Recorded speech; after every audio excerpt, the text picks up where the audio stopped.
Bonjour à toi. Eh bien, cette semaine, je vais donc avancer sur le mur en pierre pour faire la terrasse. Donc ça, c'est un objectif cette fois-ci, je pense, qui va pouvoir être tenu parce que je ne travaille pas cette semaine. Donc, je me suis fait une semaine de vacances. Donc là, ça va être plutôt pas mal. Ça va bien avancer. Puis en même temps de toutes ces vidéos sur l'avancement du mur, eh bien, je vais te montrer également où en est le potager, ce qu'il fait, comment il pousse malgré les grosses chaleurs, hein, parce qu'il va faire très très chaud. D'ailleurs, c'est pour ça que je vais surtout profiter du matin pour travailler à la fraîche, parce qu'après, ce sera, je pense, impossible. Voilà, bon visionnage.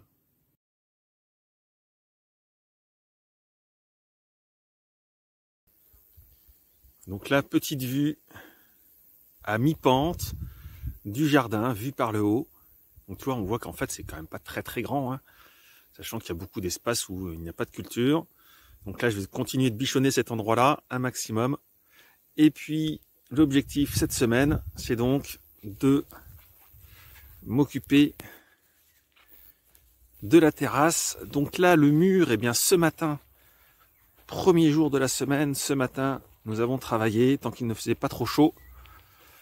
Le mur est quasiment fini.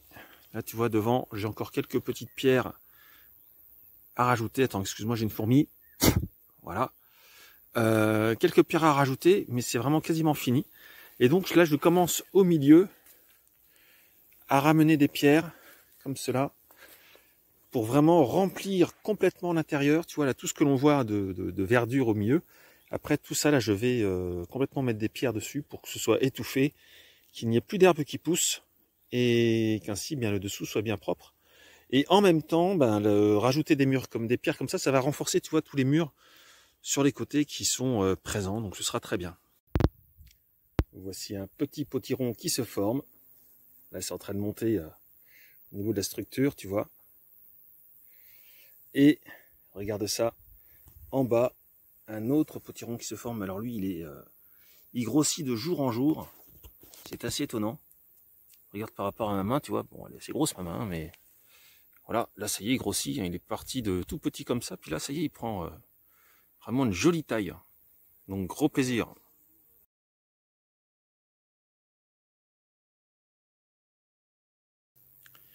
Il est 11h30 du matin. Et ça y est, le soleil a quasiment pris toute la plateforme. Et je t'avouerai que je suis un peu épuisé, aussi bien au niveau des épaules que des jambes. Et donc là, tu peux voir l'avancée. J'ai en gros fait un quart. Ah, une jolie libellule qui passe. J'ai fait un quart de mise en pierre du sol. Comme tu peux le voir. Je n'ai pas compté le nombre d'allers-retours, mais ça en fait déjà beaucoup. Donc voilà, ça avance. Je me prépare à rejoindre le petit muret qui est devant. Donc affaire à suivre. Voilà une petite vue qui n'est pas contre-jour. Bon, clairement, là, aujourd'hui, je ne vais pas continuer. Il fait très chaud déjà. Et donc, de travailler le matin, c'est bien, mais après, là, il faut travailler ailleurs. Donc après, ce sera dans la forêt ou dans l'atelier en bas. Mais travail extérieur en plein soleil est fini pour aujourd'hui.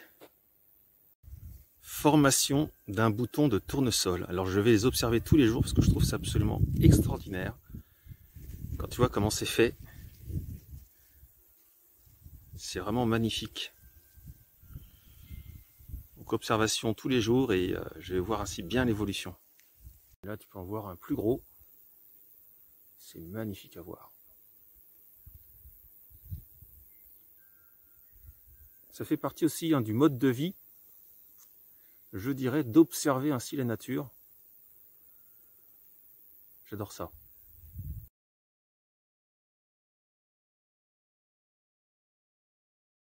Alors aujourd'hui, j'ai prolongé le plaisir jusque midi.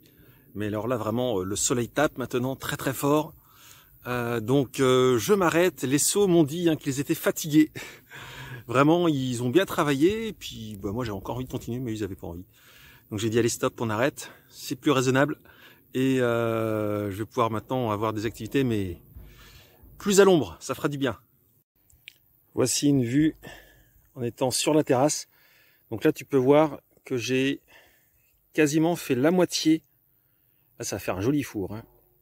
J'ai fait quasiment la moitié de la surface au sol, en pierre. Donc c'est chouette. Puis tiens, en même temps, je te montre le paysage qu'il y aura en étant sur la terrasse. C'est plutôt sympa. Ça, c'est droit côté gauche. Et ensuite, quand on va côté droit, là, il y a quelques arbres qui poussent, hein, ce qui est normal, parce que ben voilà, faut qu'il y ait des arbres. Et je les aime, donc je vais pas les couper. Donc là, on voit encore également un peu le paysage, tu vois, jusque là. C'est magnifique. Au niveau des haricots, eh bien, je vais avoir une petite récolte. Mais je vais avoir une récolte, regarde. Ils se forment. Là, tu vois, hop, on voit qu'il y en a un peu partout. Donc c'est chouette, hein. Ça va pas être une grosse récolte, hein. Mais, regarde, il y en a plein partout. Donc pour les haricots survivants, bravo à eux. Ils vont vraiment me permettre de me faire un petit régal. Là, regarde, il y en a encore plein là. C'est super. Je monte vers la forêt pour te montrer comment poussent les acacias. Parce que c'est assez intéressant à voir. Et au passage, tu peux peut-être entendre mon fils qui joue du darboka. Je te laisse écouter.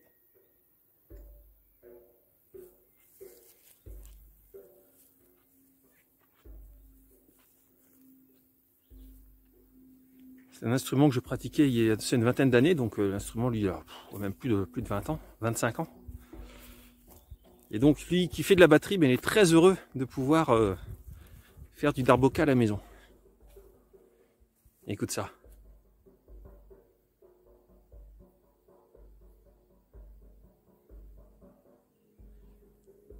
Donc nous voici au niveau de l'entrée de la forêt où j'ai toute ma partie acacia. Tu sais, la partie qui en fait me sert, attends, je te pose des outils, partie qui me sert à faire mon bois d'œuvre pour la maison enterrée. Donc, j'ai coupé des arbres, forcément, j'en ai coupé, je sais pas, une bonne dizaine au moins. Et même si je sais que c'est nécessaire, bah, j'aime jamais trop ça. Mais alors, regarde comment ça fonctionne, moi j'adore ça. Là, on a, hop, ça c'est les jeunes pousses d'acacia, regarde le joli vert qu'elles ont. Et là, regarde, donc là on a la souche, voilà. On voit des repousses qui partent du pied, hein.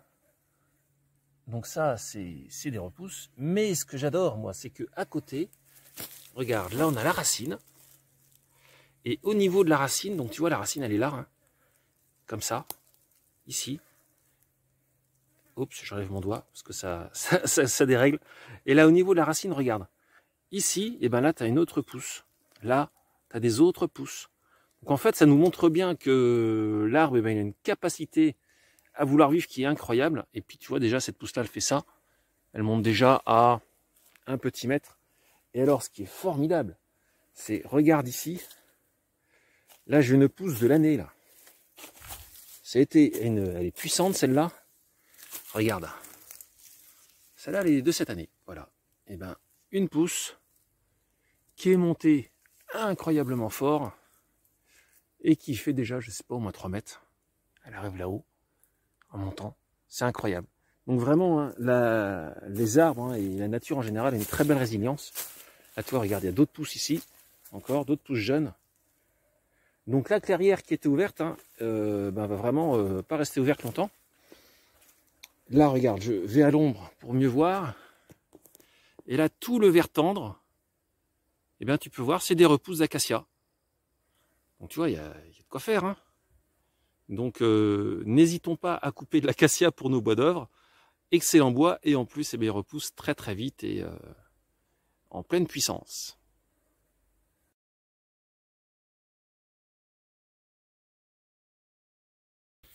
Il est presque 13 h et il fait très très chaud. On peut le dire, je transpire à grosses gouttes. Heureusement que j'ai pas de cheveux, parce que sinon j'aurais certainement encore plus chaud. Je me souviens de l'époque où j'avais les cheveux longs, ça me tenait très très chaud. Et je vais te montrer où j'en suis, je suis content. Et bien voilà, regarde ça. Toutes ces belles pierres posées au sol, alors certaines avec de la mousse, hein. Je vais mettre avec un angle de vue qui nous permettra de mieux voir, voilà. Là après je vais aussi remplir les premiers caissons. Là, les premiers caissons comme ça, tout cela je vais les remplir complètement. Ça aidera en même temps à stabiliser encore plus le plancher. et à ce que l'herbe elle repousse encore moins, ça c'est certain aussi. Donc voilà, ça avance bien, tu vois, là j'ai les 3/4 qui sont faits, voilà, le L qui correspond en fait quasiment à la terrasse, voilà, et il me reste le petit carré vert, le dernier quart, qui lui correspond bien à la petite maison de 5 mètres carrés, dans lequel il y aura le lit et la table, voilà, donc très content. Ce qui fait que logiquement on peut supposer que demain midi, j'aurai fini le dernier quart de pierre. Donc super joie, parce que ça veut dire que pour ce week-end, en fonction du temps que j'aurai quand même, parce que j'ai des occupations aussi à côté, mais je vais pouvoir commencer peut-être à amener le plancher. Là nous avons la Tanésie, plante avec laquelle on peut faire des tisanes entre autres, et qui là se met en fleurs, ça y est.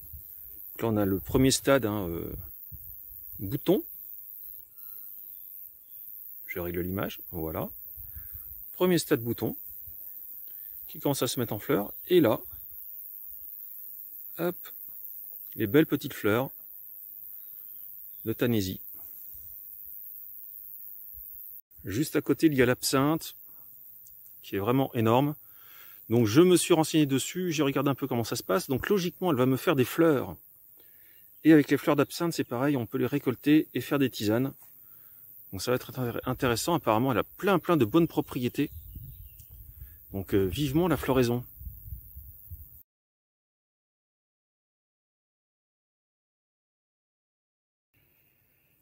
Objectif de la journée qui est tenue, j'ai fini ce matin de faire le dernier quart de pierre au sol. Donc c'est un puzzle géant dans lequel il me reste encore après à ramener plein de pierres dessus. Et puis alors ce que j'ai commencé à faire, tu peux voir, c'est à mettre des grosses pierres à ce niveau-là. Et en fait, toutes ces parties-là, toutes celles-là, tous les petits rectangles-là vont être complètement remplis de pierres. Ça va aider en même temps, si tu veux, à stabiliser complètement la structure. Petit clin d'œil au potager de la débrouille. C'est une chaîne, si tu ne connais pas, qui est très sympa, qui donne plein de bons conseils pour faire des choses intéressantes dans le potager. Donc vraiment, je t'invite à aller voir. Et là, voilà, petit clin d'œil, je montre le liseron qui pousse et qui fait des jolies fleurs. Donc au niveau des pieds de tomates, là il est au niveau de la forêt. C'est génial, j'adore moi. Et le liseron, voilà, il est super. Regarde ce paysage. Je ne me lasse pas vraiment de ce que nous offre la nature. Là, tu vois, je laisse pousser vraiment un maximum de tout ce qui peut pousser. En ce moment, je ne tombe pas du tout pour que la terre soit un peu plus protégée de la chaleur. Et donc, tu vois, il y a plein de petites fleurs sauvages là qui poussent. Les petites jaunes comme ça, elles sont super mignonnes. J'ai aussi, là, tu vois, dans la prairie aussi, j'ai des millepertuis qui poussent, qui sont très chouettes. Et puis, voilà, le potager avec tout ce qui pousse. Et puis, tout ce que je laisse pousser de sauvage. Donc, ça fait plein de fleurs, ça attire les pollinisateurs. C'est génial, moi, j'adore ça. Voilà, grand plaisir vraiment à chaque fois. C'est bête à dire, mais quand je viens dans ce potager, je suis heureux. Conclusion de la semaine, je suis plutôt content de l'avancée des travaux.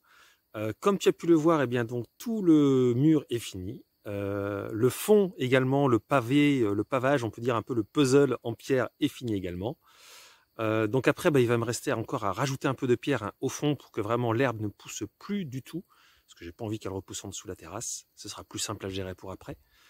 Donc voilà, très content de tout ça. Très content de cette semaine.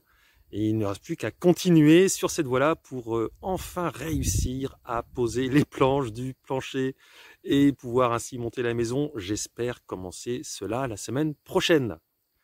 Maintenant, ce que je vais faire, c'est que je vais me poser pour te parler quelques secondes de la santé et entre autres de comment gérer cette période de sécheresse pour notre corps.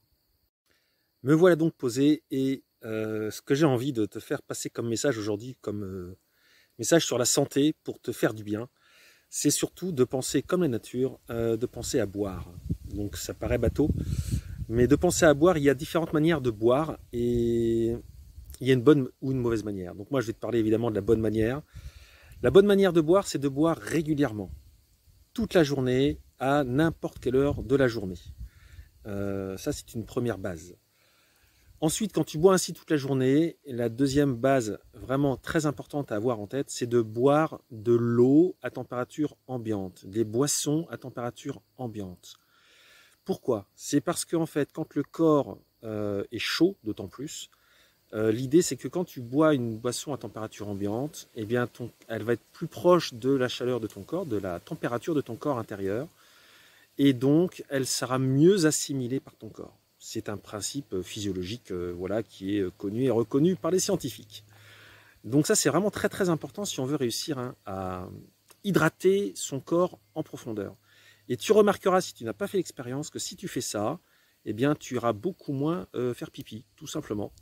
Parce que ton corps s'hydrate profondément, c'est-à-dire qu'il retient l'eau en lui pour vraiment hydrater ses cellules. Donc c'est beaucoup mieux. Si tu bois de l'eau glacée, tu remarqueras d'ailleurs en plus que souvent ça peut faire mal au ventre, surtout si tu bois un très grand verre d'eau d'un seul coup.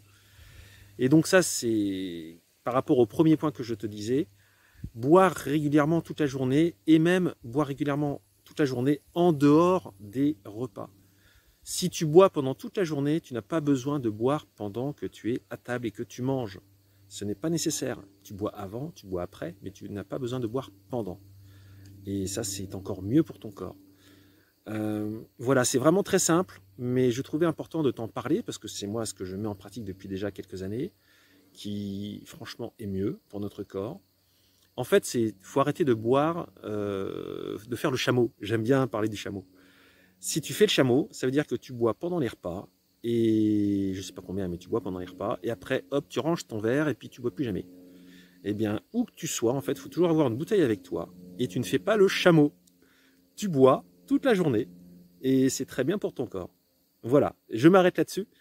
Je te souhaite une très belle semaine, et donc je te dis à dimanche prochain pour une autre vidéo sur mes avancées sur le terrain, et j'espère sur la terrasse.